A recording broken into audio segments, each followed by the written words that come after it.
یا علی مدد کہتے ہیں نا، مولا علی سے مدد مانگتے ہیں، تو بعض لوگوں کو یہ جملہ ہضم نہیں ہوتا۔ البتہ مجھ جیسے خطیبوں کا کام ہے کہ لوگوں کا ہاضمہ ٹھیک کریں۔ بقول ہمارے دوست جناب انجینئر محمد علی صاحب کے ایک پھکی دیتا ہوں۔ اصلی اعتراض یہ کہ غیر خدا سے مدد مانگنا شرک، یا علی مدد کہنا غیر خدا سے مدد مانگنا ہی نہیں ہے جو شرک کی بحث شروع ہو جائے۔ علی غیر خدا نہیں ہے، جلوہ صفات الہیہ۔ غیر خدا سے مدد مانگنا تو تب ہوتا کہ جب ہم نمرود سے مدد مانگتے، فرعون سے مدد مانگتے، حامان سے مدد مانگتے، شداد سے مدد مانگتے، مگر حضرت ابراہیم سے مدد، حضرت موسیٰ سے، حضرت عیسیٰ سے، سرکار دو جہاں سے، مولا علی سے مدد مانگنا یہ غیر، وہ اللہ کے سسٹم کے لوگ ہیں۔ یہ جن سے ہم مدد مانگ رہے ہیں یہ اللہ کے نظام کے لوگ ہیں۔ کہ حضرت عیسیٰ جیسے نبی کہہ رہے ہیں کون ہے جو اللہ کی خاطر میری مدد کرے؟ من انصاری اللہ، کون ہے جو میری مدد کرے اللہ کی خاطر؟ تو حواریوں نے کہا قالوا الحواریون نحن انصار اللہ۔ حضرت عیسیٰ کے مددگاروں نے کہا ہم آپ کی اللہ کی خاطر مدد کریں گے۔ یعنی میں اور آپ اگر مدد مانگے کسی سے تو شرک، بدعت، حرام، کفر، کیا کیا پتہ نہیں جانے جو آتا ہے بول دیتے ہیں۔ ادھر اللہ کا نبی مدد مانگ رہے ہیں غیر خدا سے۔ سب سے بڑھ کے میں ریکویسٹ کروں گا کہ کیا غدیر خم پہ صرف اہل البیت چھوڑے تھے نبی الاسلام نے جو صحیح مسلم میں اوپر تلے 4 حدیث ہیں، یہ ساتھ کوئی اور چیز بھی چھوڑی تھی؟ پہلی چیز کون سی تھی؟ قرآن۔ کیا فرمایا تھا؟ قرآن، اس میں ہدایت ہے، اس میں نور ہے، یہ اللہ کی کتاب ہے، یہ اللہ کی رسی ہے، جو اسے پکڑے گا ہدایت پہ ہوگا، جو چھوڑ دے گا گمراہ ہو جائے گا۔ اور پھر زید بن ارقم کہتے ہیں حضور ان جملوں کے بعد بار بار ریپیٹ کرتے رہے اللہ کی کتاب، اللہ کی کتاب، اللہ کی کتاب۔ تو سر اللہ کی کتاب تو کہہ رہی ہے ایاک نعبد و ایاک نستعین، اور آپ کہہ رہے ہیں یا علی مدد۔ بجائے تقریر کا آغاز بسم اللہ اور درود شریف کرنے سے یا علی مدد کے نعرے سے کریں، ایک دوسرے کو السلام علیکم کہیں اور یا علی مدد کہیں۔ کیا مولا علی یہ سلام سکھایا کرتے تھے؟ مولا علی نے تو ہمیشہ اللہ کو پکارا ہے۔ قرآن میں ایک ان ایمبیگوس کوئی بات نکال دیں جس میں ہو کہ آپ نے غیر اللہ سے مدد مانگنی ہے، پہلے صفحے پہ ہی فیل ہوتے ہیں۔ تو قرآن کی توحید کو نہیں ماننا، غدیر خم پہ صرف اہل بیت کا احترام کرنا ہے۔ یہ اللہ کی وجہ سے وہ پلیٹ فارم ہے جہاں اہل بیت کے دشمنوں کے خلاف اہل بیت کا دفاع بھی ہو رہا ہے اور قرآن کی توحید بیان ہو رہی ہے سب سے بڑھ کر۔ خالی کوئی اہل بیت کا دفاع کر لے اور وہ یہ سمجھے کہ میں جو غدیر خم پہ کھڑا ہوں، نہیں، جب تک تیری توحید قرآن کے مطابق نہیں ہوتی، جب تک تو اللہ کو حاجت روا مشکل کشا نہیں مان لیتا اور اللہ کے ساتھ کسی اور کو ٹھہرانا بھی نہیں۔ اَمَّن يُجِيبُ الْمُضْطَرَّ إِذَا دَعَاهُ، سورہ نمل آیت نمبر 62۔ بھلا بتاؤ تو کون ہے جو اضطراب میں گھرے ہوئے شخص کی فریاد کو سنتا ہے، وَيَكْشِفُ السُّوءَ، اور اس سے اس کی تکلیف کو دور کر دیتا ہے، وَيَجْعَلُكُمْ خُلَفَاءَ الْأَرْضِ، اور تمہیں زمین پر اگلوں کا خلیفہ کرتا ہے۔ أَإِلَٰهٌ مَّعَ اللَّهِ، کیا اللہ کے ساتھ کوئی اور الہ ہے جس کی یہ کوالٹیز ہوں؟ قَلِيلًا مَّا تَذَكَّرُونَ، بہت کم ہی تم نصیحت حاصل کرتے ہو۔ یعنی اللہ کے سوا کسی اور ہستی کے بارے میں یہ عقیدہ رکھنا کہ وہ بھی مشکل پریشانی دور کر سکتا ہے، گویا کہ اسے خدا مان رہے ہو۔ اور یہ کس کانٹیکسٹ میں بات ہو رہی ہے؟ دعا کی کانٹیکسٹ میں۔ ایک ظاہری اسباب ہے وہ آپ کافر سے بھی لے لیں، کوئی فرق نہیں پڑتا، جو سامنے آپ کے موجود ہے۔ میں نے کہا تو مجھے پانی پلا دو، ٹھیک ہے، لیکن یہ بیٹھے میں بغداد شریف میں یا اجمیر شریف میں یا نجف شریف میں، اور میں کو مجھے پانی پلا دو، یا قبر کے اندر ہو یا باہر ہو، دونوں صورتوں میں نہیں پلا سکتے۔ وہی بات، وہی جملہ، فریم آف ریفرنس بدلنے سے شرک ہو جائے گا۔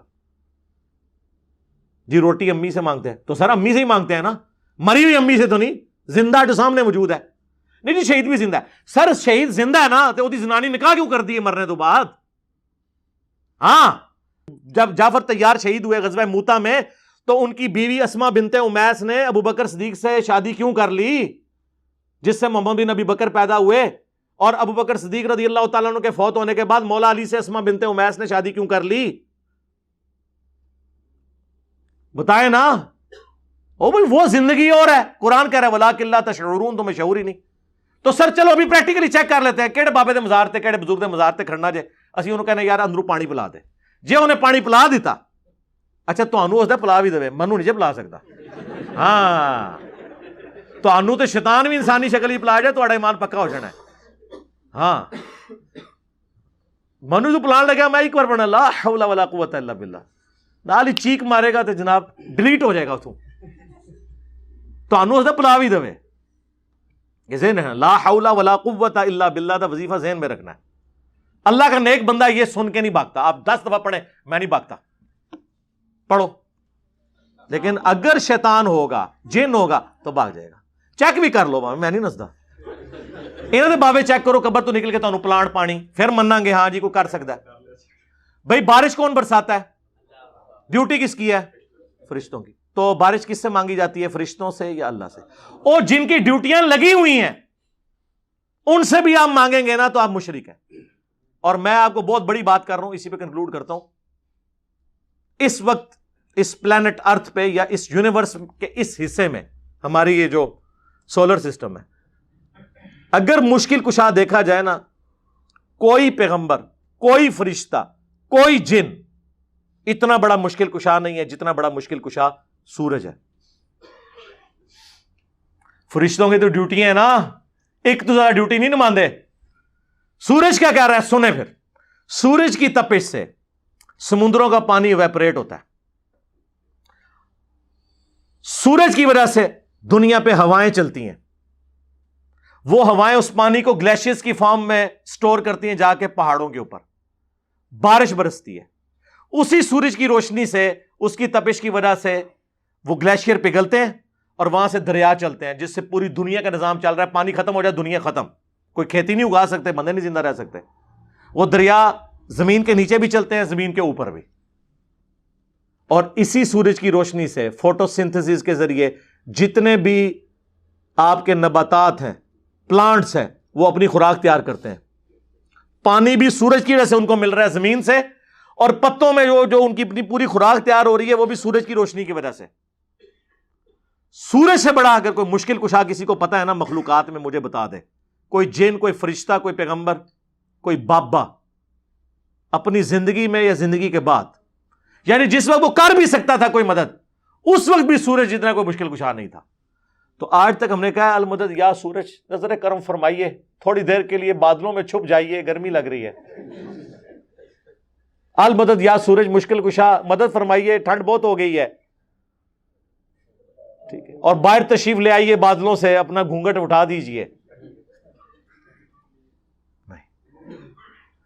سر اگر سورج نو نہیں پکار سکتے تو بابے تے شاہی کوئی نہیں ہے. تو آڈے بابے صرف بوٹیاں پون سکتے ہیں سورج اگے، آپ پونو نا ساہ نال. ہاں بابے کی شان ہے. لیکن کبھی ہمیں وہم بھی ہے، کسی مسلمان سنی شیعہ سے پوچھ لیں کہ یار کہہ سکتے ہیں المدد یا سورج؟ ہو کہے گا توبہ توبہ توبہ توبہ توبہ، مخلوق ہے. کو جی مخلوق ہے، پر اللہ نے ڈیوٹیاں بڑھنی ہیں نا، اللہ نے سورج دی ڈیوٹی لائی ہے. نہیں تے بابے دی تے ڈیوٹی بھی کوئی نہیں لگی ہوئی. ماما مامو پارٹی، ایک مامو نو گالاں کڈنے والی پارٹی تے ایک مامو دا دفاع کرنے والی، دو پارٹیاں ہی گمراہ. مولا علی نے فرمایا سی نا میری وجہ سے 2 فرقے جہنم میں جائیں گے اور 2 گمراہ ہوں گے، ایک میری محبت میں غلوف کر کے اور ایک میری دشمنی میں. یہ صحیح سند سے ہے، فضائل صحابہ احمد بن حنبل کی کتاب. وہ الحمدللہ 2000 احادیث اور اثار پہ وہ کتاب ہے، اردو میں ٹرانسلیٹ ہو کے آ گئی، ہمارے اسٹال پہ لگی ہوئی ہے. نو پروفٹ نو لاس پہ ہم دے رہے ہیں، جس کو شوق ہے وہ لے. یہ اس میں روایت موجود ہے. ناصبی اور رافضی دونوں سے بشارتاں نے اللہ فضل جہنم دیا. ہاں تو میں نال ہو کے تکے مارنے نے تانوں. ہاں ایتھے تو میں تانوں کچھ نہیں کہندا، اوتھے نہیں جی چھڈنا. جڑے بندے رافضی نے یا ناصبی نے نا، جنوں فیصلہ ہونا نال ہو کے تکا مارنا ہے، کیونکہ یہ لوگ خود نہیں گمراہ ہوئے، انہوں نے ہزاروں لاکھوں لوگوں کو جہنم میں جانے کے اسباب پیدا کیے ہیں. یہ پیشوا ہیں گمراہیوں کے. ہاں اس لیے ان کی کوئی معافی نہیں ہے. پہلا اشکال یا دھوکہ یا ایمبیگوٹی وہ یہ دیتے ہیں کہ جی قرآن میں آیا ہے یا ایھا الذین آمنوا استعینوا بالصبر والصلاۃ، اے اہل ایمان مدد چاہو صبر اور نماز کے ذریعے. اور یہ پڑھتے آدھی آیتی ہیں، آگے نہیں پڑھتے کیا لکھا ہوا ہے. اور کہتے ہیں اس سے ثابت ہوا کہ صبر اور نماز تو غیر اللہ ہے، تو آپ غیر اللہ سے مدد مانگ سکتے ہیں.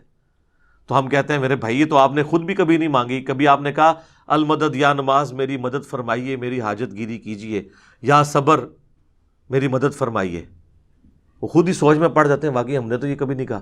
تو سر یہ آیت پوری پڑھیں، ان اللہ مع الصابرین، اللہ بے شک صبر کرنے والوں کے ساتھ ہے. یعنی صبر اور نماز وہ اعمال ہیں جو وسیلے کے طور پر اللہ تک پہنچنے کا ذریعہ ہے، مدد اللہ ہی سے مانگنی ہے. یہ تو ہماری دلیل ہے. صحیح بخاری میں نبی علیہ السلام نے جو ایک وظیفہ کیا کرتے تھے وہ رپورٹ کیا ابن عباس نے. وہ کہتے ہیں کہ ابراہیم علیہ السلام کو جب آگ میں ڈالنے لگے تھے نا، ابراہیم علیہ السلام بہت غیرت مند تھے توحید کے معاملے میں، تو انہوں نے اس وقت پکارا تھا حسبنا اللہ ونعم الوکیل، ہم نے اللہ ہی پر بھروسہ کیا، وہی بہتر کارساز ہے. اور ابن عباس کہتے ہیں تمہارے جد امجد ابراہیم بھی یہی کہا کرتے تھے، اور تمہارے نبی پہ بھی جب مشکل وقت آتا تھا وہ بھی یہی کہتے تھے حسبنا اللہ ونعم الوکیل. سر پورے قرآن میں انبیاء کی دعائیں ہیں کہ اس میں باب بزرگ کچھ بھی نہیں ہے، اور نہ کہیں تعلیم کیا گیا ہمیں کہ بابوں کو ڈال کے. انبیاء کی تعلیمات تو ہمیں سمجھانے کے لیے تھی، ایسا بھی نہیں.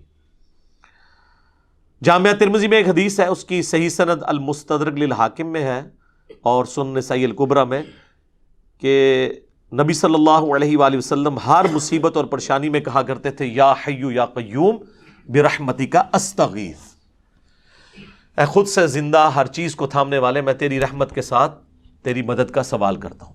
اگر نون سے پڑھیں گے تو پھر جمع کا صیغہ ہو جائے گا، ہم سوال کرتے ہیں. نستغیث بھی درست ہے، استغیث بھی درست ہے.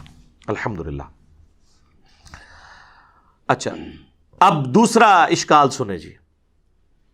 وہ کہتے ہیں جی عیسیٰ علیہ السلام کے بارے میں قرآن میں آیا ہے، انہوں نے کہا تھا من انصاری الی اللہ، تو قال الحواریون نحن انصار اللہ. حضرت عیسیٰ نے خود مدد مانگی ہے جی غیر اللہ سے، اپنے ساتھیوں سے کہ کون اللہ کے لیے میری مدد کرے گا، اور ساتھیوں نے بھی کہا کہ ہم اللہ کے لیے آپ کی مدد کرنے کو تیار ہیں. تو اس کا مطلب یہ ہے کہ حضرت عیسیٰ کے صحابہ جو ہیں وہ حضرت عیسیٰ کے مشکل کشا ہوئے نا پھر تو. یعنی حضرت عیسیٰ نہیں مشکل کشا، ان کے ساتھی ان کے مشکل کشا تھے. واہ واہ سبحان اللہ. اس کا یہ مطلب ہی نہیں ہے. وہ کہہ رہے کون اللہ کے لیے مدد کرے میری دین کے کاموں میں. اس میں یہاں کا لکھا ہوا ہے کہ ان کے ساتھی فوت ہو گئے تھے اور وہ قبر پہ جا کے کہتے تھے قبروں سے نکلو اور روحانی طور پر جسد امثالی کے ساتھ آ کر میری مدد کرو. یہ بھی ایک نوی ٹرم ہے. تو دوسری کہنا نا قاسم نوتوی صاحب 6 سال بعد کس طرح نکلے وہ دیوبند کی صلح کرانے کے لیے بیداری میں. وہ کہتے ہیں جسد امثالی کے ساتھ ایک نیا ان کو جسم ملا تھا تو اسے قبر نکلا ہے. اچھا بریلویوں کے بابے نکل آئے تو وہ شرک، دیوبندیوں کے نکل آئے تو توحید. اپنی عقل کا علاج کروائیں. تو یہ تو بالکل ظاہری اسباب ہے. یہ وہی چیز ہے جو قرآن میں حکم ہے وَتَعَاوَنُوا عَلَى الْبِرِّ وَالتَّقْوَى وَلَا تَعَاوَنُوا عَلَى الْإِثْمِ وَالْعُدْوَانِ. نیکی پرہیزگاری کے کاموں میں ایک دوسرے کی مدد کرو، برائی کے کاموں میں نہ کرو. اس میں تو غیر اللہ کو غائب میں پکارا ہی نہیں جا رہا، نہ مرے ہوئے کو پکارا جا رہا ہے، نہ کسی دور والے کو، جو سامنے موجود ہے. وہ تو سر آپ کافر سے بھی مدد لیں. صحیح بخاری میں حدیث ہے نبی علیہ السلام کی وفات اس حال میں ہوئی کہ آپ کی زرہ گروی رکھی ہوئی تھی یہودی کے پاس اناج کے عوض، تو آپ کافر سے بھی مدد لیں ظاہری اسباب میں. لیکن یہ تو نہیں ہے کہ کوئی فوت ہو گیا ہے اور سامنے موجود نہیں، آپ اس کو مدد کے لیے پکار رہے ہیں. نہیں، وہ نہ آپ کسی جن کو پکار سکتے ہیں، نہ فرشتے کو، نہ کسی پیغمبر کو، نہ کسی بزرگ کو. اور یہ تو حضرت عیسیٰ کے ساتھی تھے نا. اس طرح کی آیت تو قرآن میں نبی صلی اللہ علیہ وسلم کے لیے بھی ہے.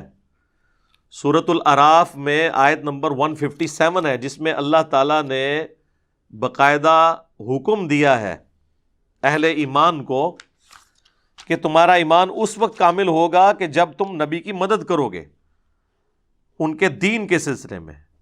فالذین آمنوا بہ وعزروہ، جو ان پر ایمان لے کر آئے پھر ان کی عزت کی، ونصروا، اور ان کی مدد کی، واتبعوا النور الذی انزل معہ، اور پیروی کی اس قرآن نور کی جو ان کے ساتھ نازل ہوا، اولئک هم المفلحون، وہ ہے فلاح والے.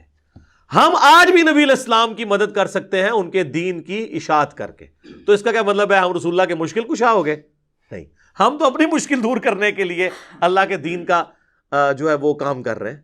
تو یہ معنی کچھ اور تھا، اس کو بدل دیا. یقین کریں اگر یہ گوروں کو اردو آتی ہو نا تو کس طرح مذاق اڑائیں ان کی باتوں کا کہ بات کیا تھی تو بنا انہوں نے کہاں سے کیا دی. تیسرا اشکال وہ کہتے ہیں جی سورۃ المائدہ میں آیا انما ولیکم اللہ ورسولہ والذین آمنوا، بے شک تمہارا پشت پناہ، تمہارا ولی، تمہارا دوست، تمہارا مددگار تو ہیں اللہ، اس کا رسول اور اہل ایمان۔ تو بالکل ہم مانتے ہیں۔ اس میں یہ کہاں سے ثابت ہو گیا کہ آپ ان کو پکار رہے ہیں؟ اہل ایمان حضور کے ساتھی، آپ کے ساتھ آپ کے مددگار تھے، بالکل ٹھیک ہے۔ یہ تو نہیں ہوا کہ حضور علیہ السلام نے خیبر کے موقع پر حضرت حمزہ کو پکارا ہو جو فوت ہو چکے ہوئے تھے احد میں کہ آئیں میری مدد فرمائیں۔ حضرت علی صاحب نے موجود تھے، ان کو بلایا۔ تو بالکل دوست بھی ہیں، پشت پناہ بھی ہیں جو اویلیبل ہیں۔ آج کی ڈیٹ میں صرف اللہ کو مدد کے لیے پکاریں گے، اور اہل ایمان جو آپ کے سامنے موجود ہیں آپ کے ساتھ ساتھی ہوں گے۔ اور اس کو وہ سپورٹیو آیت ہے سورۃ الانفال کی آیت نمبر 62، ڈیسائسو ہے، بالکل واضح ہے۔ وَإِن يُرِيدُوا أَن يَخْدَعُوكَ، اے نبی اگر آپ کو خطرہ ہو نا کہ یہ کافر آپ کے ساتھ دھوکہ کریں گے، فَإِنَّ حَسْبَكَ اللَّهُ، تو بے شک اللہ آپ کے لیے کافی ہے۔ هُوَ الَّذِي أَيَّدَكَ بِنَصْرِهِ وَبِالْمُؤْمِنِينَ، وہ اللہ ہے جس نے اپنی طرف سے آپ کی مدد کی اور اہل ایمان کے ذریعے بھی آپ کی مدد کی، یعنی صحابہ کے ذریعے آپ کے ہاتھ مضبوط کیے۔ تو اس کا کوئی مطلب یہ لے گا کہ صحابہ حضور کے مشکل کشا تھے؟ نہیں، دین میں سپورٹیو تھے ظاہری اسباب کے طور پر۔ پھر اس کے آگے چل کے اللہ تعالیٰ نے کہا کہ ہم نے تو فرشتے بھی نازل کیے مدد کے لیے، لیکن کسی نے فرشتوں کو مدد کے لیے پکارا نہیں ہے ان جنگوں کے اندر۔ پھر 64 نمبر آیت میں آتا ہے یا ایھا النبی، اے اللہ کے نبی، حسبک اللہ، اللہ آپ کو کافی ہے، ومن اتبعک من المؤمنین، اور جو آپ کی اتباع کرنے والے مومنین ہیں وہ بھی آپ کو کافی ہیں۔ تو اس کا کیا مطلب ہے؟ حضور جو ہے وہ حسبنا اللہ و نعم الوکیل کی بجائے وہ اپنے صحابہ کا حسبنا پڑھتے تھے؟ نہیں، آپ کے سپورٹیو تھے دین کے حوالے سے، جس طرح آج کی ڈیٹ میں ہم بھی نبی علیہ السلام کے سپورٹیو ہیں، ہم ان کے دین کا کام کر رہے ہیں الحمدللہ، اور اللہ سے امید کرتے ہیں اللہ تعالیٰ ہمیں جنت الفردوس میں اپنے محبوب علیہ السلام کا ساتھ نصیب کرے گا انشاءاللہ۔ اللہم انا نسألک جنت الفردوس مع النبیین والصدیقین والشہداء والصالحین، آمین۔ چوتھا اشکال وہ کہتے ہیں جی قرآن میں ہے سورہ التحریم میں فَإِنَّ اللَّهَ هُوَ مَوْلَاهُ وَجِبْرِيلُ وَصَالِحُ الْمُؤْمِنِينَ، رسول اللہ کا مولا تو ہیں اللہ، جبریل اور مومنین، اور اس کے بعد فرشتے بھی۔ اچھا، اس کا مطلب ہے کہ حضور علیہ السلام المدد یا جبریل کہتے تھے؟ نہیں، یعنی وہ ان کے پشت پناہ ہیں، جب اللہ تعالیٰ کسی کی ڈیوٹی لگاتا تھا وہ حضور کے ساتھ کام کرتے تھے، آپ کے صحابہ آپ کی خدمت گزاری میں تھے، یہ مطلب ہے۔ یہ تو نہیں کہ آج کی ڈیٹ میں آپ نے پکارنا ہے۔ نبی علیہ السلام نے کبھی یا جبرائیل المدد کہا ہے؟ بلکہ قرآن میں سورہ انفال میں ہے کہ اللہ نے اپنے نبی سے وعدہ کیا کہ ہم غزوہ بدر میں احد میں فرشتے نازل کریں گے۔ تو حضور نے تو فرشتوں کو خود نہیں پکارا، اللہ نے کہا ہم بھیجیں گے۔ پکارنے والا معاملہ کہیں نہیں ہے مدد کے لیے کسی کو۔ تو اگر یہی والا معنی لیا جاتا تو صحابہ اکرام جو ہے وہ کہہ رہے ہوتے یا امیر حمزہ المدد، کسی نے نہیں کہا، یا جبرائیل المدد کسی نے نہیں کہا، جو سامنے موجود ہے۔ پانچواں اشکال وہ کہتے ہیں جی قرآن میں سورہ توبہ میں ہے وَمَا نَقَمُوا إِلَّا أَنْ أَغْنَاهُمُ اللَّهُ وَرَسُولُهُ مِنْ فَضْلِهِ، کیا ان کو یہی بات بری لگی نا کہ جو اللہ نے اور رسول نے اپنے فضل سے انہیں غنی کر دیا۔ اور یہ آیت لوگوں نے اپنے گھروں کے باہر لکھ کے لگائی ہے کہ اللہ اور اس کا رسول دونوں ہی غنی کرتے ہیں۔ سر یہ آیت اتنی لمبی آیت ہے جس کا ایک چھوٹا سا ٹکڑا ہے، سورہ توبہ کی آیت نمبر 74، جس میں نبی علیہ السلام پہ جو قاتلانہ حملہ ہوا تھا، جس پہ میری یوٹیوب پہ ایک ویڈیو بھی ہے، رسول اللہ کا قاتل کون۔ تو یہ سٹارٹ کہاں سے ہو رہا ہے؟ یحلفون باللہ ما قالوا، یہ اللہ کی قسمیں کھاتے ہیں، وَلَقَدْ قَالُوا كَلِمَةَ الْكُفْرِ، حالانکہ وہ کفر کر چکے، وَكَفَرُوا بَعْدَ اسلامہم، اور کفر اختیار کیا اسلام کے بعد، وَهَمُّوا بِمَا لَمْ يَنَالُوا، اور انہوں نے وہ ارادہ کیا تھا جس میں کامیاب نہیں ہوئے، یعنی حضور کو شہید کرنے کا تبوک سے واپسی پہ۔ پھر ساتھ آیا وَمَا نَقَمُوا إِلَّا أَنْ أَغْنَاهُمُ اللَّهُ وَرَسُولُهُ مِنْ فَضْلِهِ، کیا ان کو یہی برا لگا کہ اللہ اور اس کے رسول نے اپنے فضل سے ان کو غنی کیا؟ یعنی اللہ کے ٹکڑوں پہ یہ پل رہے ہیں، رسول اللہ ان کو مال غنیمت میں حصہ دیتے ہیں، اس کے اگینسٹ انہوں نے یہ کیا کہ یہ نبی علیہ السلام کی جان کے دشمن بن گئے۔ اس سے یہ کہاں سے ثابت ہو گیا کہ آپ نے اللہ کے رسول کو مدد کے لیے پکارنا ہے؟ یہ چیز ہی کچھ اور تھی اور انہوں نے کچھ اور بنا دی۔ کانٹیکسٹ بالکل واضح ہے، اور اس کو سپورٹیو وہ حدیث جو میں نے پچھلی دفعہ بیان کی تھی بخاری اور مسلم دونوں میں، کہ 70 صحابہ کو جب دھوکے سے شہید کرنے لگے تو انہوں نے کیا کہا؟ اے اللہ ہمارے نبی کو ہمارے حال کی خبر کر دینا، ہم اپنے رب سے مل رہے اس حال میں کہ ہم اپنے رب سے راضی، ہمارا رب ہم سے راضی، ہم حضور کے دین پر ثابت قدم ہیں، اے اللہ ہمارے نبی تک ہماری یہ خبر پہنچا دینا۔ اور بخاری کے الفاظ ہیں، حضرت جبرائیل نے آ کے خبر دی، انہوں نے یہ بھی نہیں کہا کہ اے جبرائیل آپ خبر پہنچا دیں، یا رسول اللہ انظر حالنا، انہوں نے نہیں کہا، انہوں نے کہا اے اللہ آپ خبر کر دیں۔ تو اس سے 3 عقیدے میں نے کہا تھا کلیئر ہوئے، علم الغیب، حاضر و ناظر، اور مسئلہ استعانت یعنی غیر اللہ کو پکارنا۔ تینوں مسئلے جو انہوں نے بنائے ہوئے ہیں غلط طریقے سے وہ فارغ ہو گئے اس ایک حدیث سے۔ تو صحابہ تو یہ کرتے تھے، ان کو نہیں پتا تھا یہ قرآن میں آیت ہے وما نقموا الا ان اغناہم اللہ ورسولہ من فضلہ، وہ یہ مطلب نہیں رہتے تھے۔ صلو علی محمد وآل محمد، اللہم صلی علی محمد وعلی آل محمد واصحاب محمد وازواج محمد اجمعین الی یوم الدین، آمین۔